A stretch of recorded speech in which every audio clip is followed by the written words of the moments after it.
اگر آپ ریکارڈنگ درست بھیجیں گے تو اللہ پاک نے چاہا تو ان کو بھی اچھی انداز سے یعنی ان کی آوازوں کے ساتھ آپ سنیں گے تو آپ کو زیادہ خوشی ہوگی. تو ذرا ریکارڈنگ پر پلیز احتیاط کیجیے گا کہ اچھی ریکارڈنگ کر کے بھیجیں تاکہ آپ کے بچے کی بھی آواز آپ سن سکیں. دوسرا یہ جو ابھی ایک بچی اچھی کا ریکارڈنگ ہو کیسے؟ دوسرا یہ جو ابھی یہ بچی کو جو دکھایا گیا آخر میں، تو الحمدللہ امیر اہل سنت جس طرح دعائیں ارشاد فرماتے ہیں تو اسی طرح کا ایک کلپ میں اس بچی نے بھی کچھ حصہ لیا ہوگا. تو اور آپ جس طرح مدینے کی دعائیں دیتے ہیں تو یہ وہاں سے پیغام دیا کہ آپ نے ہمیں دعائیں دی تھی کہ امی ابو کے ساتھ مدینے جاؤ، تو الحمدللہ میں اپنے امی ابو کے ساتھ مدینے پہنچ گئی ہوں. ماشاء اللہ، کیا بات ہے، ماشاء اللہ، مبارک ہو. بارگاہ رسالت میں ہمارا سلام عرض کرنا. ابھی کب کا ہے اللہ بہتر جانے، ابھی فی الحال مدینے میں ہے یا فراق مدینہ سے دو چار ہے، کچھ کہا نہیں جا سکتا.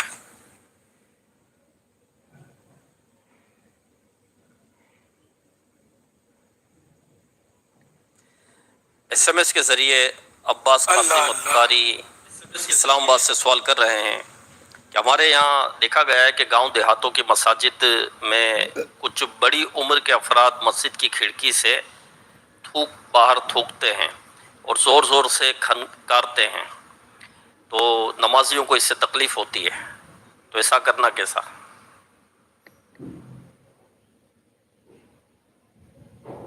یہ تو اپنے گھر میں بھی نہیں کرنا چاہیے ایسا. کھڑکیوں پر یا روڈوں پہ لوگ تھوکے پھینکتے ہیں. یہ جہاں قانون پر عمل نہیں ہوتا نا وہاں ایسا ہوتا ہے، اور جہاں قانون پر عمل ہوتا ہے نا وہاں نہیں ہوتا. وہاں کوئی روڈ پر تھوک کر دکھائے نہیں، کیونکہ یہ نظافت کے صفائی کے اصولوں کے خلاف ہے تھوکنا. اور بعض تو ایسے مریض ہیں ان کا تھوک خطرناک ہوتا ہے. اس کی تھوک کی اگر باریک چھینٹیں بھی، اگر بندکیاں بھی کسی کے سانس میں چلی گئی تو بیچارہ تکلیف میں آ سکتا ہے.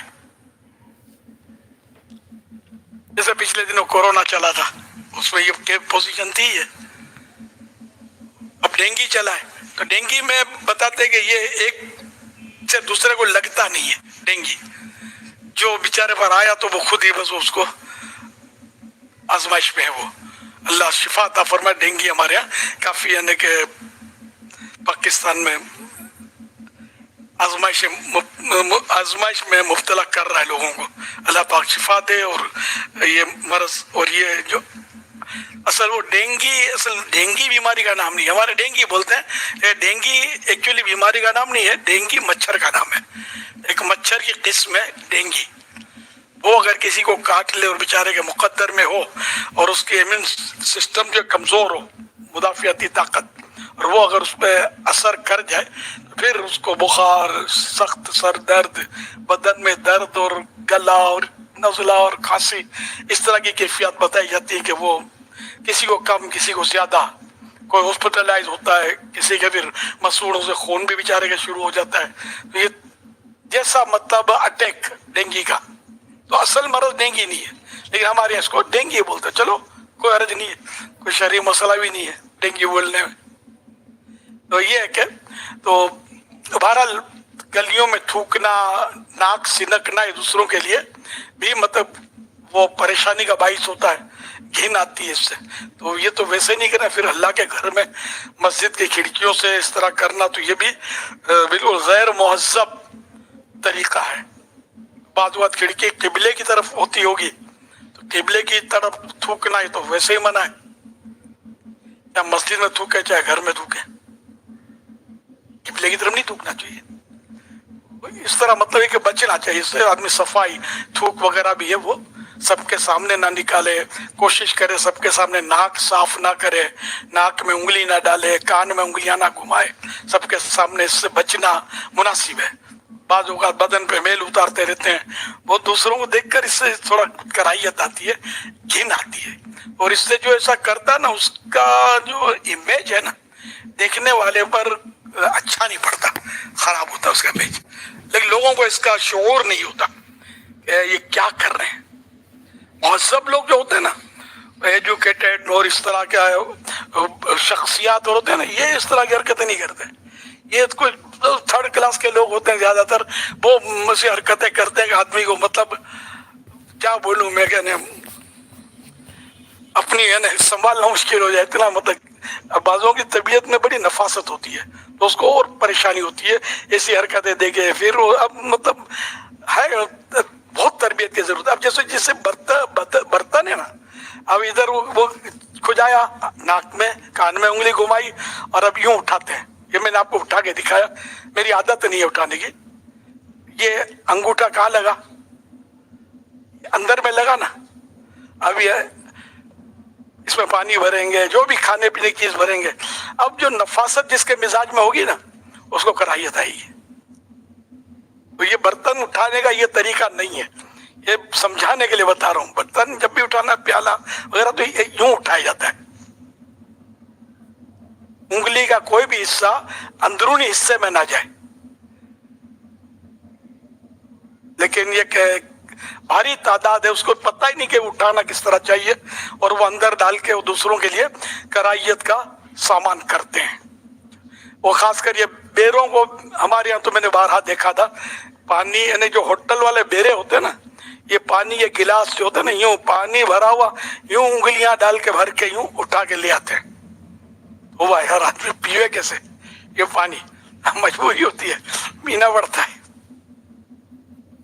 تو صفائی کا ذہن ہو تو یہ سارے، اب یہ سب کتابوں میں تھوڑی ملے گا.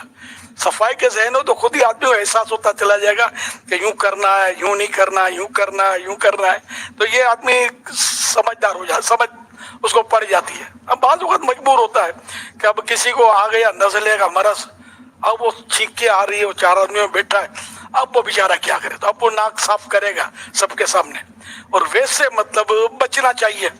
یہ میں سمجھانے کے لیے عرض کر رہا ہوں، ایسا کرنے والا گناہ گار نہیں ہے. لیکن بعض اوقات آدمی مجبور نہیں بھی ہوتا، لیکن ایسی حرکتیں سب کے سامنے بغیر مجبوری کے وہ عادتاً کرتا رہتا ہے، اس کا عادت ہوتی ہے، ایسے دھندے کرتا رہتا ہے.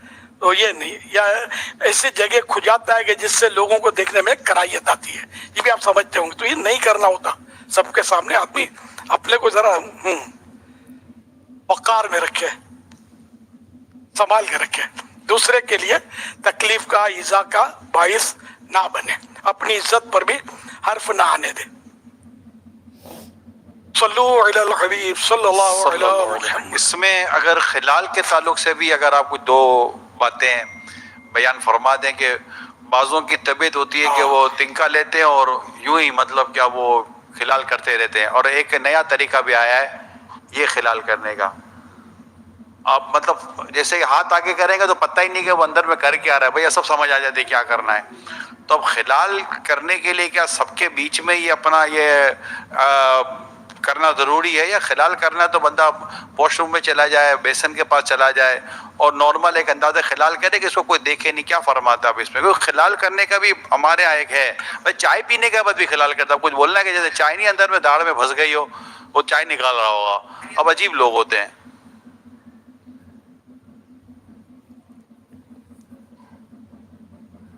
یعنی ہر اس کام سے بچنا چاہیے کہ جس سے دوسرے کو کراہیت آئے. تو اگر کچھ سمجھدار ہو نا، اب بعض لوگ سمجھدار نہیں ہوتے، ویسے پیسے گننے آتے ہیں ان کو، اس میں سمجھدار ہوتے ہیں، یہ کھانے پینے میں سمجھدار ہوتے ہیں، لیکن یہ کہ ان چیزوں میں وہ سمجھدار نہیں ہوتے، ان کو سوچ کا ہی نہیں پڑتا. تو ایسی حرکتیں کر رہے ہوتے ہیں کہ وہ ان کا بھی ڈالتے ہیں اور بہت کچھ کر رہے ہوتے ہیں. کیا کیا جائے اس کا حل؟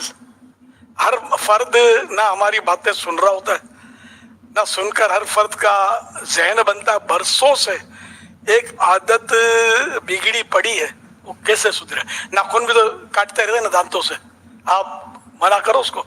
ابھی مصروف ہوں گے، بس کر رہے ہوں گے. کیا علاج اس کا؟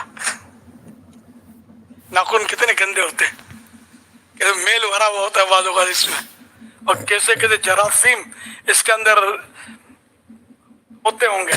بلکہ میری تو کوشش ہوتی ہے میں ہاتھ بھی دھوتا ہوں نا جب کھانے کے لیے جیسے، تو وہ ہتھیلی صابن لگایا، ہتھیلی اور یوں انگلیاں رگڑتا ہوں.